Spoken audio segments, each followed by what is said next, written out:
देखिए, हम आपके भाई को ढूंढने की पूरी कोशिश कर रहे हैं। इंस्पेक्टर साहब, मेरे भाई को गायब हुए पूरे 5 दिन हो गए और रिपोर्ट लिखा हुए 4 दिन, और दिल्ली पुलिस सिर्फ मुझे आश्वासन दे रही है। दिल्ली के सारे पुलिस थानों में आपकी भाई की फोटो भेजी जा चुकी है और जैसे ही कोई संबंधित जानकारी मिलती है हम तुरंत एक्शन लेंगे। आप निश्चिंत रहिए। निश्चिंत तो तब होंगी जब मेरा भाई मेरे सामने होगा।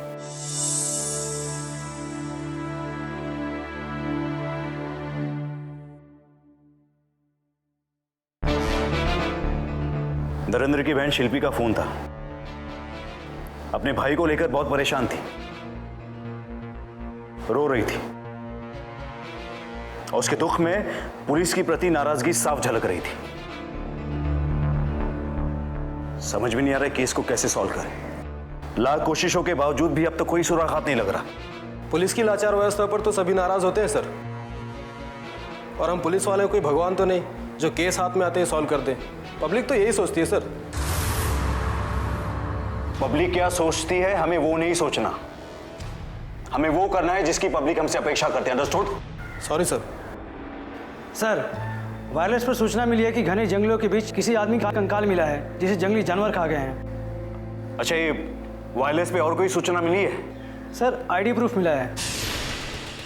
ID proof? ये सूचना काम की हो सकती है। धीरज, जीप निकाल फास्ट। Okay sir.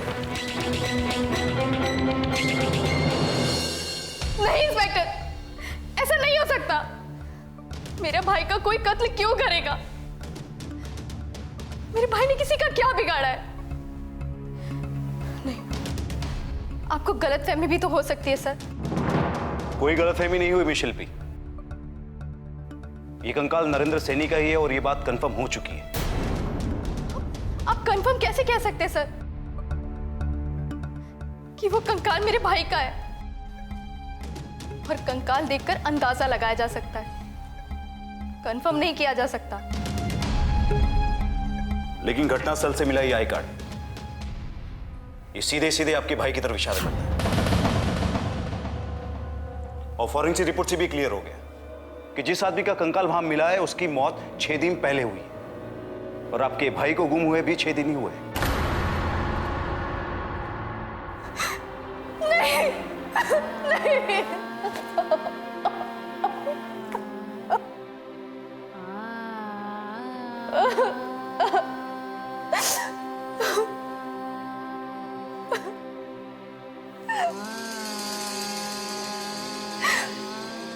तूने मेरे भाई को मार डाला, मार डाला।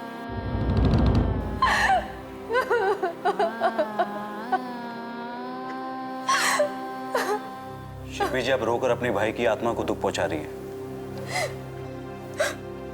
संभालिए अपने आप को और अपने भाई के बारे में कुछ बताइए। देखिए, शायद आपके बताने से कोई बात हमारे हाथ लग जाए और हम उस हत्यारे तक पहुंच सके।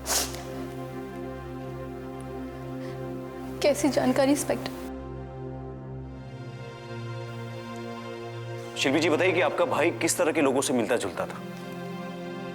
सिंपली मेरे भाई के 3 या 4 ही दोस्त थे, और जहां तक मैं जानती हूँ मेरा भाई अपने काम से काम ही रखता था। कि आपका भाई शादीशुदा था? नहीं इंस्पेक्टर, मेरे भाई पहले मेरी शादी कराना चाहते थे, उसके बाद में वो शादी करते। और आपकी शादी क्यों नहीं हुई? मेरी शादी की बात चल रही थी, लेकिन कहीं बात बनी नहीं।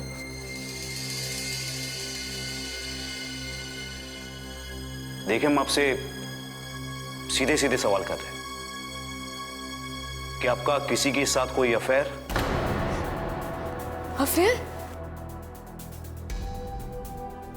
वैसे मेरा तो किसी के साथ कोई अफेयर नहीं है, लेकिन मेरे अफेयर से मेरे भाई के कत्ल का क्या संबंध है? शिल्पी जी, संबंध हो भी सकता है नहीं भी। ऐसी घटनाएं तब घटित होती है जब परिवार वाले दो प्रेमियों के प्रेम के बीच रोड़ा बनते हैं। खैर आप हमें ये बताइए, क्या नरेंद्र का किसी लड़की से कोई चक्कर था?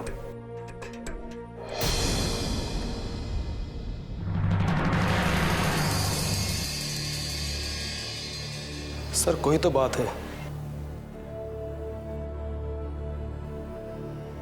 शिल्पी जी, मैं आपसे कुछ पूछ रहा है। हाँ इंस्पेक्टर, नरेंद्र भैया का एक निधि नाम की लड़की के साथ संबंध था, मगर वो तलाकशुदा है। क्या आप हमें उसका पता दे सकती है? हाँ इंस्पेक्टर, मैं आपको मैसेज करती। अच्छा शिल्पी जी, अगर जरूरत पड़ी तो जितनी बार जरूरत पड़े आप आइए इंस्पेक्टर, लेकिन मेरे भैया के कातिल को सजा मिलनी चाहिए, प्लीज।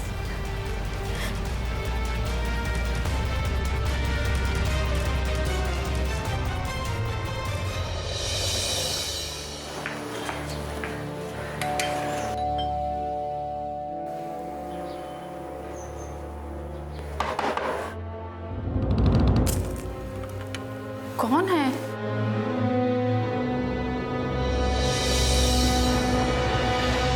मिस निधि, जी मैं ही हूँ। तुम्हें अरेस्ट किया जाता है। लेकिन किया क्या है मैंने इंस्पेक्टर साहब? मर्डर, खून किया तूने। ये आप क्या कह रहे हैं इंस्पेक्टर साहब? मैं भला किसी का मर्डर क्यों करूंगी? की नहीं होगी तो कराई होगी किसी से। चल थाने, वहीं चल के सारी सच्चाई उगलेगी तू। सर प्लीज सर, मैंने किसी का मर्डर नहीं किया है सर।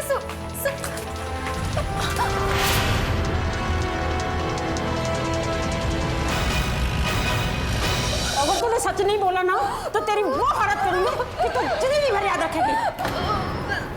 मैं आपको सब बताऊंगी, प्लीज मुझे मत मारो, मुझे मत मारो प्लीज, मैं सब कुछ सच बताऊंगी, प्लीज मुझे इंस्पेक्टर साहब के पास ले चलिए। पुलिस के सामने तो भूत भी इंसानों की भाषा में बात करने लगते हैं सर।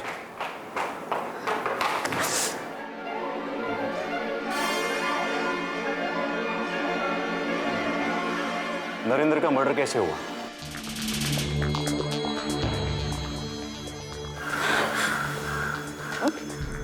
सर मैं आपको अपनी पूरी कहानी शुरू से बताती हूँ।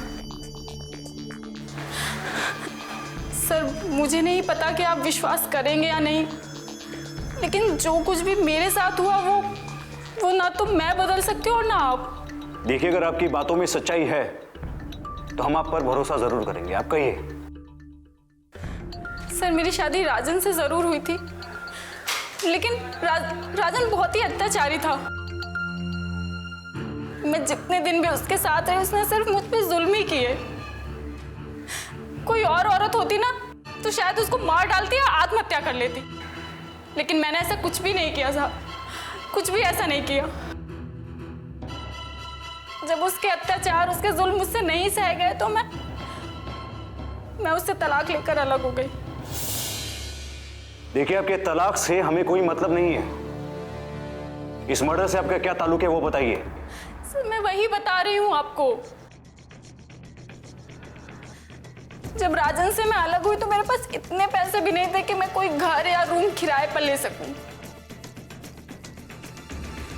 ऐसे बुरे वक्त में मेरी मुलाकात नरेंद्र से हुई। नरेंद्र ने मुझे ढांढस बंधाया, प्यार जताया, मैं उसकी तरफ झुकने लगी सर। और मुझे उससे प्यार हो गया। फिर सर हम लोग लिव इन रिलेशन में रहने लगे। और जब उसे मन भर गया तो उसका मर्डर कर दिया? नहीं साहब, ऐसा कुछ भी नहीं है। तो क्या है? सर एक दिन नरेंद्र ने मुझे बताया कि उसकी शादी किसी लड़की से तय हो गई है। ये सुनकर मुझे बहुत दुख हुआ। लेकिन फिर मैंने अपने मन को समझाया कि जिससे मेरी शादी हुई जब वही मेरा नहीं रहा तो मैं नरेंद्र को क्या दोष दूं। और उसने तो मेरे बुरे वक्त में मेरा साथ दिया है सर। हम दोनों एक दूसरे की सहमति से अलग हो गए। ये राजन कहाँ मिलेगा?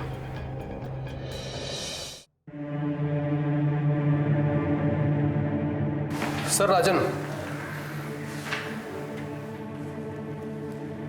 बैठ। Thank you. नरेंद्र से तेरी क्या दुश्मनी थी? मेरी कोई दुश्मनी नहीं थी सर। फिर उसका मर्डर क्यों किया? मैं क्यों मारूंगा उसे? देख, ज्यादा होशियार बनने की कोशिश मत कर। तेरी वाइफ ने सब कुछ बक दिया है। सर मेरी वाइफ ही नहीं है।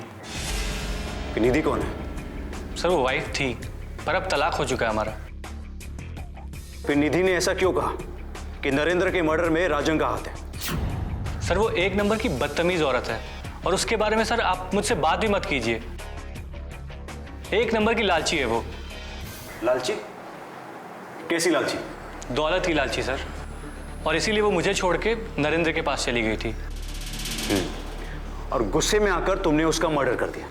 नहीं सर, मैं उसके लिए किसी का मर्डर क्यों करूंगा? फिर निधि ने ऐसा क्यों कहा कि नरेंद्र का मर्डर राजन कर सकता है? सर वो लालची औरत मुझे फंसा के बदला लेना चाहती है मुझसे। कैसा बदला? सर मैं नोट छापने की मशीन तो हूँ नहीं। मैं मिडिल क्लास का आदमी हूँ सर, और मिडिल क्लास की ही जॉब करता हूँ, तो मुझे जितना पैसा मिलता है उसी में मुझे घर चलाना पड़ता है। पर निधि ये बात समझती नहीं थी सर। शॉपिंग करना, बड़े बड़े पार्टियों में जाना, ये सब उसके शौक थे, और इसी कारण हम दोनों की बनती नहीं थी। कभी कभी तो मैं गुस्से में आके उसे मार पीट भी देता था। और सर शायद यही कारण था कि हमारा तलाक हो गया। पर सर वो मुझे फंसाना क्यों चाहती है मुझे अभी तक समझ में नहीं आया।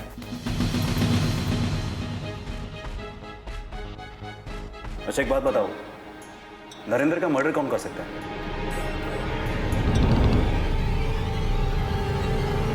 मुझे नहीं पता सर। ठीक है, तुम जा सकते हो। Okay sir. और हाँ, जरूरत पड़ने पर तुम्हें वापस बुलाया जाएगा। ठीक है सर। सर आपने उसे जाने दिया? मेरा तो पूरा शक उसी पे है सर। अशोक, सर जब कोई क्राइम करने वाला पुलिस के सामने आता है तो उसके चेहरे का रंग उड़ जाता है, लेकिन राजन के मामले में ऐसा नहीं था। और निधि ने उसके बारे में जो कुछ भी बताया, उसने भी वही बातें दोहराई, जैसे उसे मारना वगैरह वगैरह। और पुलिस के सामने डर भी रहा था, लेकिन ये डर वैसा नहीं था जैसा एक हत्यारे के चेहरे पे होता है। जी सर।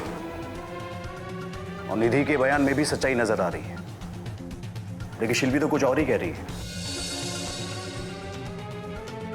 अब समझ में नहीं आ रहा किस पे यकीन करे और किस पे ना करे।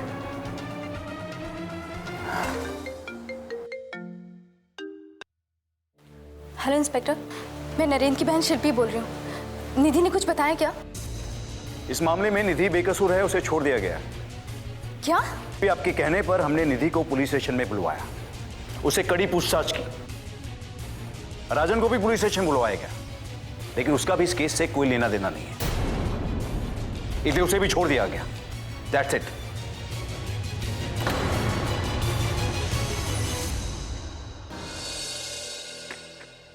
नरेंद्र की बॉडी को जंगली जानवर खा गए, यह समझ में आता है।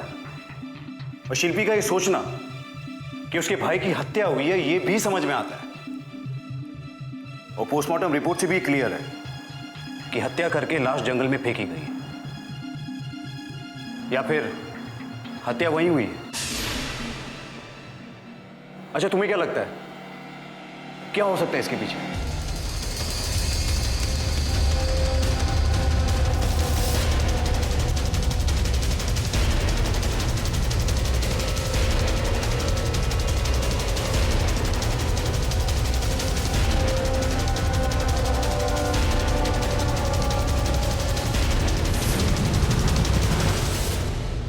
एक काम करो, दोनों को पकड़ लाओ, चमड़ी को धो डालो सालों की, जरूर कुछ ना कुछ उगलेंगे। Yes sir.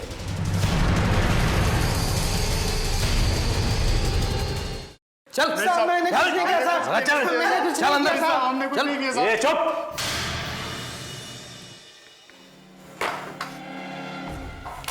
क्या रे, चोरी करते करते खून करने लगे? नहीं सर, ये झूठ है। मैंने किसी का खून नहीं किया सर। तूने नहीं, तुम दोनों ने। साहब मैंने भी नहीं किया साहब। अच्छा, तूने कुछ नहीं किया? तूने भी कुछ नहीं किया? नहीं साहब। ठीक है अशोक, सर। इन दोनों सत्यवादी की औलादों को अंदर ले जाओ और दोनों की इतनी धुनाई करो कि दोनों के चेहरे का कलर चेंज हो जाए। क्या सर? चल डिटेक्शन रूम में अब तेरा साहब सच नहीं बाहर आ- साहब, चल नहीं साहब। नहीं साहब, नहीं साहब। साहब नहीं, साहब नहीं।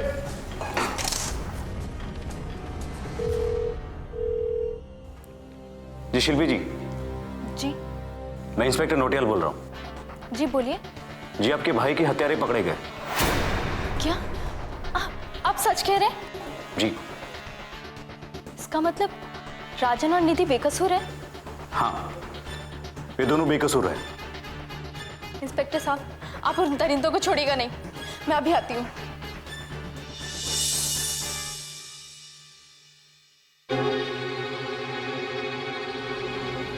क्या हाल है? उतर गया सत्यवादी का भूत या और डोज चाहिए? साहब मैं इसके बहकावे में आ गया साहब। अच्छा, बहकावे में आया और मर्डर कर दिया?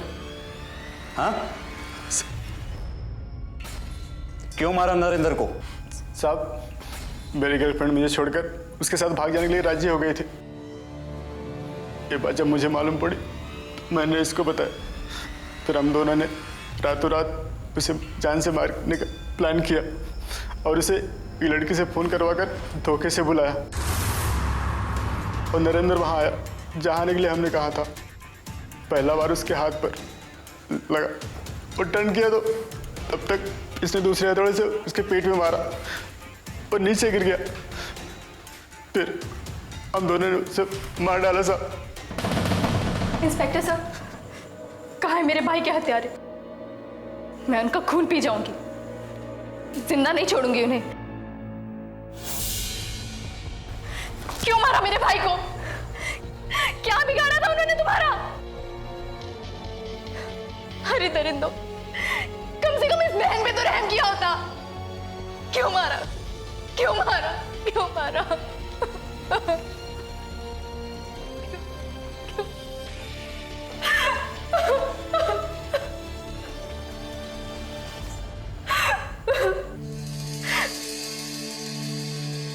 इंस्पेक्टर सर, फांसी की सजा दीजिएगा, ऐसे आसानी से मत छोड़िएगा। अशोक, सर। दोनों का बयान दर्ज करो। Yes sir. चल।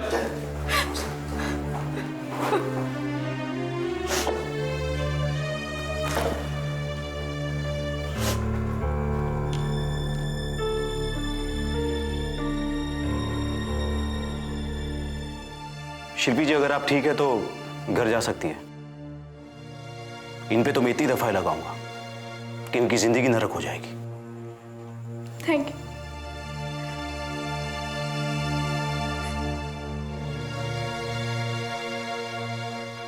अशोक सर,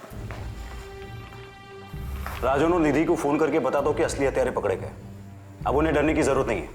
जी सर, अभी बता देता हूँ।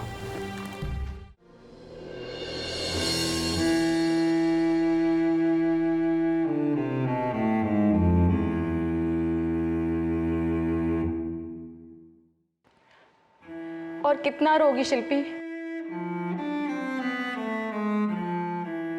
रो रो के अगर जान भी दे दोगी ना तो जाने वाला कभी वापस नहीं आएगा।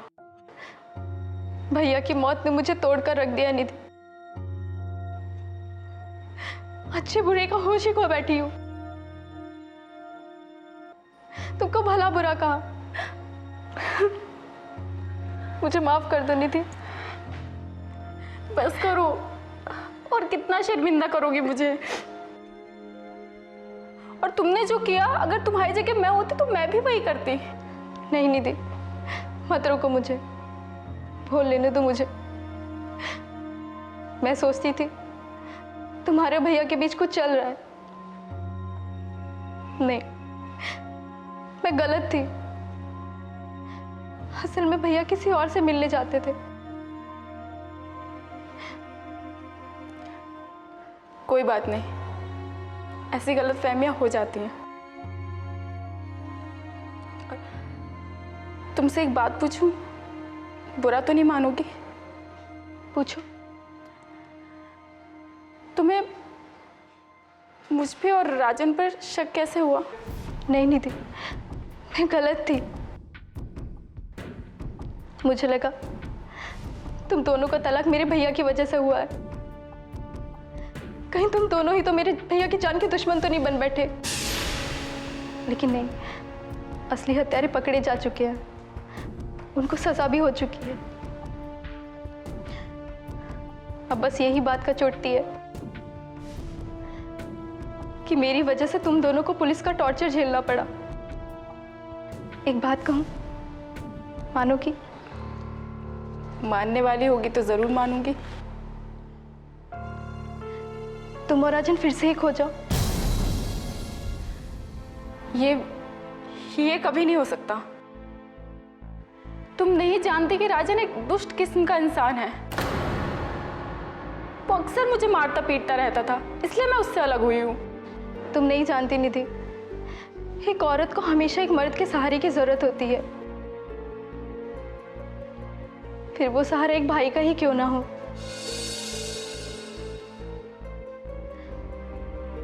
अकेली औरत कितनी असुरक्षित है, ये भैया के जाने के बाद में मुझे इसका एहसास हुआ। ठीक है, मैं सोचूंगी। सोचो नहीं निधि, चलो तुम दोनों एक हो जाओगे तो मैं समझूंगी मेरे पापा का प्रायश्चित पूरा हो गया। प्रायश्चित? हाँ, प्रायश्चित।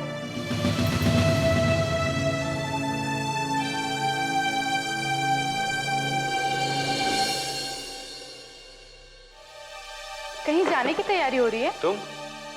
हाँ, मैं। तुम यहाँ क्यों आई हो? अभी निकल जाओ तुम यहाँ से। मुझे नफरत है तुम्हारी शक्ल से।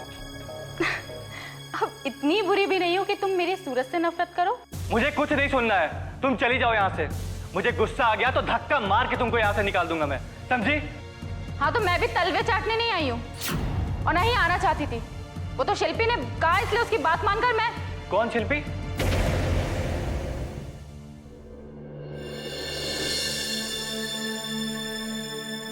तुम मेरे घर? हाँ भैया। भैया, गलती किसी से भी हो सकती है, आपसे, मुझसे या निधि से भी। लेकिन इसका मतलब ये तो नहीं कि उसे माफ ना किया जाए। मैंने आप दोनों पर नरेंद्र भैया की हत्या का शक किया।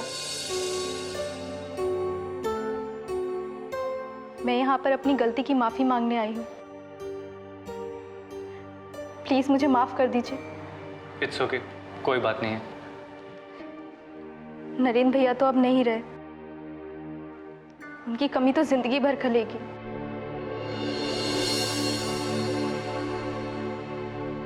क्या मैं आपको भैया कह सकती हूँ?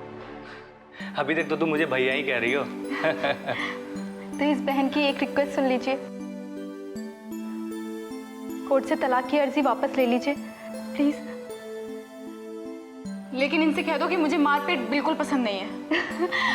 अब अगर ये मारेंगे तो ननद भाभी मिलकर इनकी कुटाई कर देंगे। मुझे बहुत खुशी हो रही है कि आज आप दोनों साथ में हैं। और सबसे ज्यादा तो इस बात की खुशी है कि मुझे एक भाई मिल गया और भाभी भी। शिल्पी, तुम बहुत अच्छी हो। अच्छा भैया, अब चलती हूँ। फिलहाल अब आना जाना तो लगा ही रहेगा। फिलहाल तो अभी पुलिस स्टेशन कॉल करना है। अभी कुछ बाकी रह गया क्या? नहीं भैया, बाकी तो कुछ नहीं है। बस ये जानकारी लेनी थी कोर्ट ने उन हत्यारों को क्या सजा सुनाई। चलती हूँ भैया, अपना ख्याल रखना। तुम भी।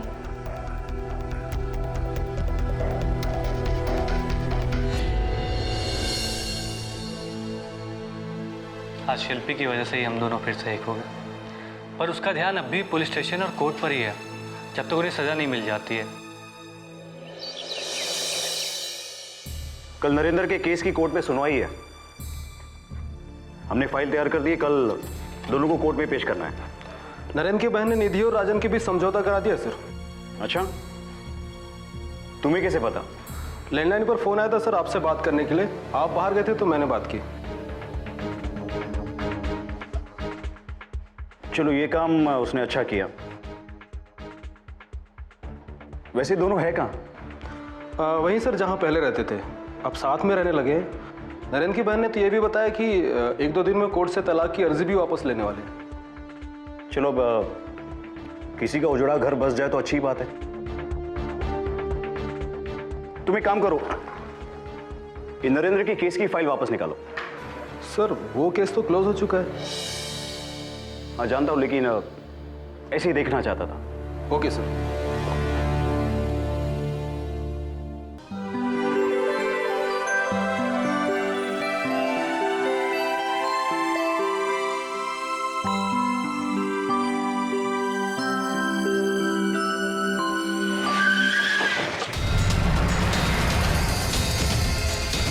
ओह, तो शहर छोड़ के भागा जा रहा है। हम शहर छोड़ के क्यों भागेंगे? हाँ, भैया भाभी शहर छोड़ के क्यों भागेंगे? भैया भाभी तो रिश्ता भी बना दिया तुमने। शायद तुम जानती नहीं तुम्हारे इस भैया भाभी ने किया क्या है। क्या किया है? मर्डर। क्या? खून किया इन दोनों ने। किसका? तुम्हारे भाई नरेंद्र का। Arrest them. एक मिनट, रुको रुको रुको। इंस्पेक्टर साहब, जब हमने कोई खून किया ही नहीं है तो हमें फिर से अरेस्ट क्यों किया जा रहा है?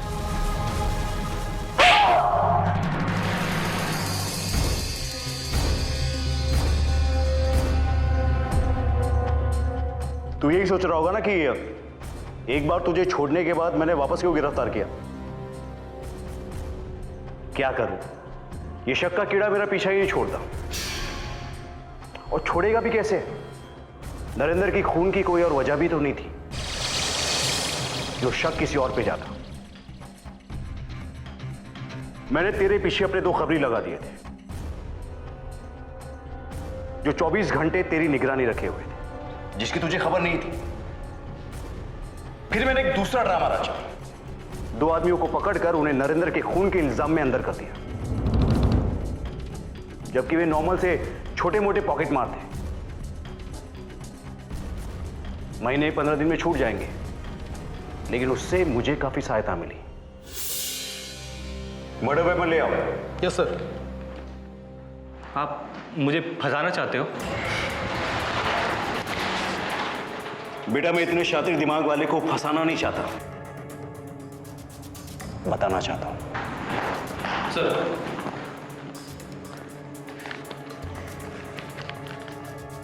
इस अखबार को तो पहचाने गए होगे। नहीं, ये क्या है? कोई बात नहीं, इस हथौड़े को। ये क्या मिला आपको? याद कर, जब तू इस हथौड़े को छोड़ के वहां से जा रहा था, तब सामने आने वाले आदमी से तू टकराया था।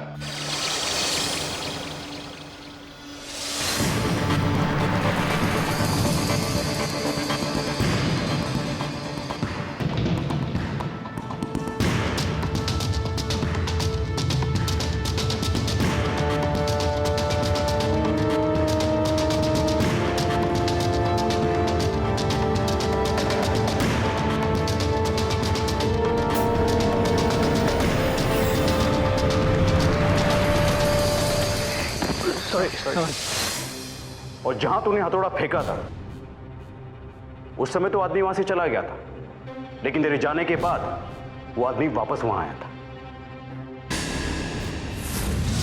सॉरी।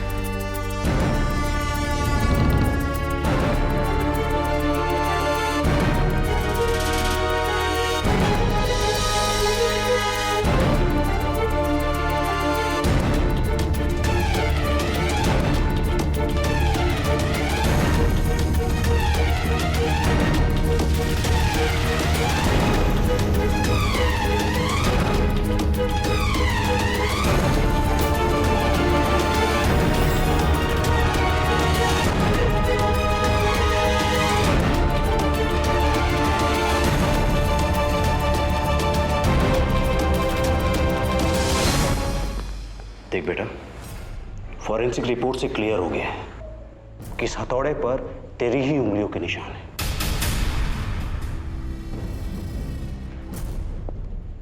अब तू सीधे सीधे सच बोलेगा या मैं कोई और तरीका अपनाऊं?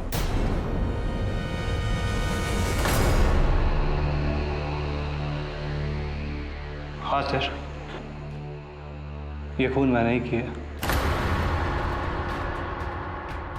मेरे जीते जी मेरी वाइफ किसी और के बाहों में झूला झूले, ये मुझसे बर्दाश्त नहीं हुआ सर।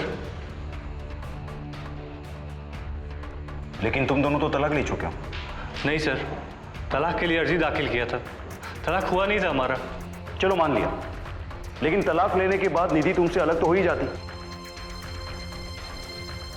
नरेंद्र का ही तो सारा लफड़ा था सर, उसी ने निधि को बरगलाया था और इसलिए निधि मुझे छोड़ के उसके पास चली गई थी। और वो उसे किराए का कमरा भी दिया था और उस पर बहुत ज्यादा खर्चा करता था वो।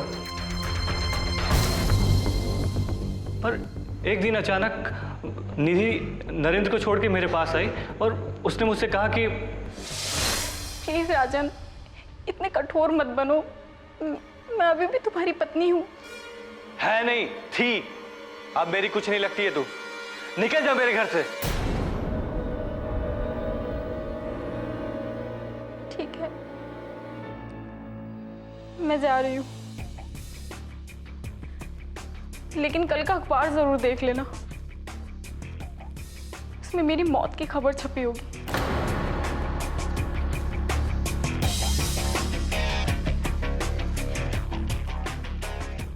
एक शर्त पे तुम मेरे साथ रह सकती हो। कैसी शर्त? मैं तुम्हारी सारी शर्तें मानने के लिए तैयार हूँ, बताओ मुझे। नरेंद्र की हत्या।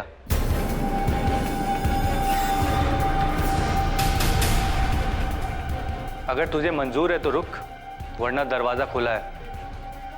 उधर से रिश्ता तोड़कर आई हूँ, यहाँ से भी चली गई तो कहाँ जाऊंगी? इसकी बात मानने में ही भलाई है। ठीक है, इसकी वाइफ को ले आओ। Yes sir. नरेंद्र के मर्डर में तेरी वाइफ भी तो शामिल है। इस कत्ल की असली वजह तो वही है।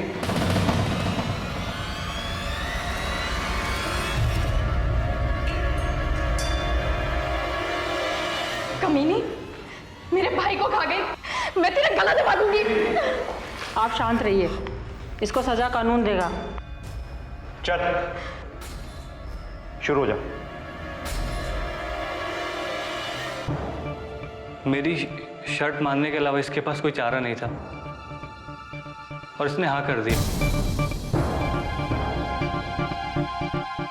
और फिर उसी रात हम लोगों ने नरेंद्र को मारने का प्लान कर लिया था और प्लान को 3 दिन बाद अंजाम देने का निर्णय लिया हम लोगों ने। और फिर मैं मार्केट गया और वहाँ से हथौड़ा खरीद के ले आया। निधि ने और मैंने नरेंद्र से फ़ोन पे बातचीत की और हमने उसे घूमने के लिए राज़ी कर लिया। कितने दिनों से तुम लोगों को बोल रहा हूँ यार, कहीं बाहर चलते हैं, पिकनिक एंड ऑल, थोड़ा एंजॉय करते हैं। फाइनली हम लोग आज आ गए। सही कहा तुमने, साथ में कितना मजा आ रहा है। हाँ बिल्कुल, मजा तो आएगा ना। ब्यूटीफुल निधि। एक मिनट, तुम क्या हुआ, रुक क्यों गया? अरे यार तू भी ना कहीं भी शुरू हो जाता। चल प्लीज जल्दी आ। चलो मैं आता हूँ। या श्योर, प्लीज कम। अरे ये कहीं भी चला जाता है ना। हाँ। ये तुम्हें थोड़ा वियर्ड नहीं लगता है कभी कभी? चलो ऐसे लोग भी होने चाहिए, लाइफ में थोड़ी एक्साइटमेंट बनी रहती है। जैसे तुम मेरी लाइफ में और मेरी लाइफ में कितनी सारी एक्साइटमेंट बनी रहती है ना। अच्छा, लेकिन ये अभी तक आया क्यों नहीं है? पता नहीं, कहाँ रह गया? हमेशा ऐसे ही करता है। यू हैव हिज नंबर ना, कॉल करो एक बार। कितना टाइम हो गया ना।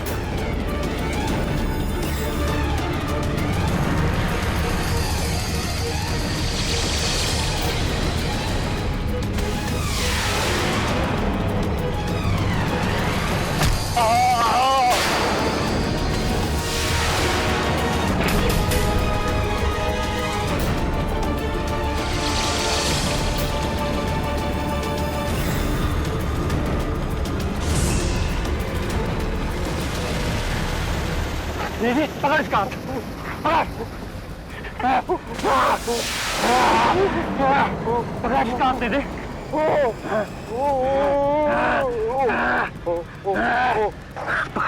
पकड़ पकड़ इसे।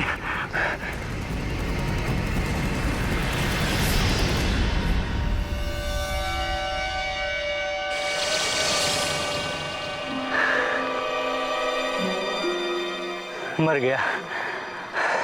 किला फतेह।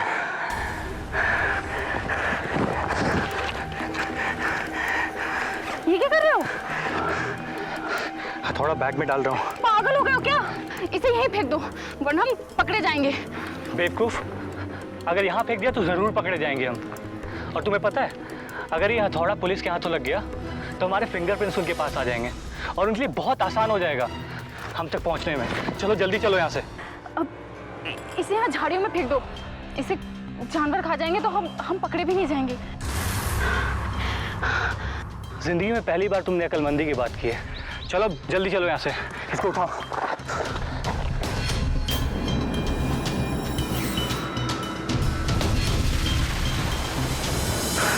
और देखो, अभी हम दोनों को एक साथ नहीं रहना है वरना पुलिस को शक हो जाएगा हम पर, और मामला शांत होते ही हम दोनों एक हो जाएंगे। ठीक है? पापी हत्यारे, मैं तुझे निर्दोष जानकर तुझसे माफी मांगती रही, और तुमने क्या किया? मेरे विश्वास का गला घोट दिया। और तू इस सुंदर से चेहरे के पीछे छिपी हुई नागिन, जी तो करता है मैं तेरा गला दबा दूं। आप शांत रहिए, इसके कर्मों की सजा से कानून देगा। कैसे? इन दोनों ने मेरे भैया का खून किया है और मैं बेवकूफ इन दोनों को अपना भाई भाभी मानती रही।